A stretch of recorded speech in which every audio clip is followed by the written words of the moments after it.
All right. The next one we have is engagements that matter. Alex, when I hear the phrase engagements that matter, it is kind of hard for me to grasp the meaning of this. Could you explain to me what it is? Yeah, I think because the type of, let's call it work or job that we do is already so hard, it's already so challenging that what is it that motivates us to get up out of bed to go do this? Given that you know that it's going to be challenging, you know that it's uncomfortable, then why do it? Because there are certainly lots of other opportunities that might be more comfortable, might be easier to do. It would be easier to have some sort of a cookie cutter method to doing the same thing. And if you can find that, that's great. But I think here, engagements that matter really get to the point of what is it that's an internal motivator? Like why get up out of bed? Why do this instead of something else? And in my mind, it's not just the client companies that we work with, but for the most part, most of our engagements are healthcare. And from my background, healthcare means patients. These are people that are sick, they're less well off, and we have an opportunity to help them. We have an opportunity to heal them. We have an opportunity to save lives on a daily basis and across millions of patients, you know, in the type of work that we do, the analyses that we do, the publications that we have, that we're going to make a significant difference in people's lives. And that's something that matters. And so, if by chance I or anyone is like, well, I just don't feel it today. I'm going to suggest part of the professional part of this is that it doesn't matter whether you are feeling it today or not. You have an obligation to do it.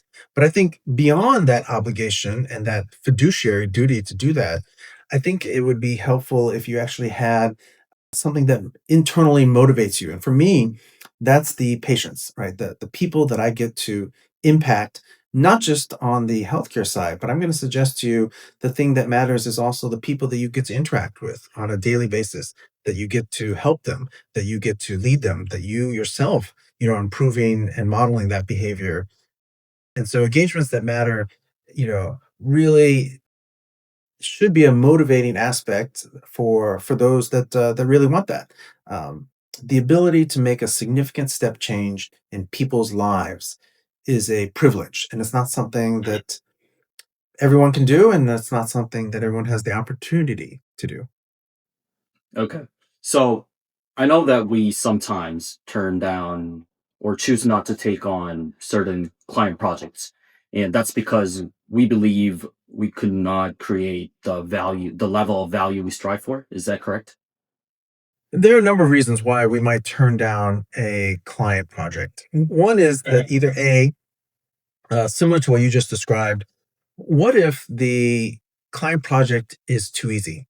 It's too easy from the client's perspective, meaning that they don't actually need us to do it. It would be it's more of a commodity project. Anyone can do it. Why do you want us to do it?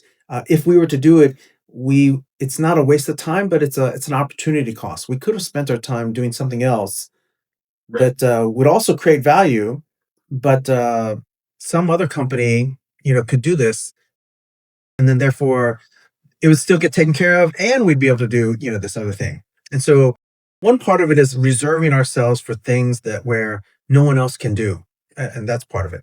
There is another part which is the even if we're the only ones that can do it, is it challenging enough for us to do?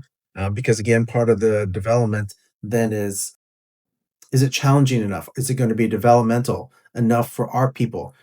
Because one of the things we described is providing those opportunities. Then we have to match the type of client projects that we work on to the people that we have, and that changes, over time. And so, that's another aspect. I think a third aspect that we often talk about is whether or not we're aligned with the people that at the client organization. Just because they are asking us to do the work doesn't mean that they themselves or the individuals in the client organization are the kind of people that are really motivated to do this. Maybe that was just their boss told them, please go hire Zlay and do this thing, but they themselves don't really care. I'm going to say that that's not a great situation, to be in when the client partners that you're working with aren't themselves, motivated to make progress and move the project along. And so those are other reasons why we might say no. Okay, thank you for that detailed explanation.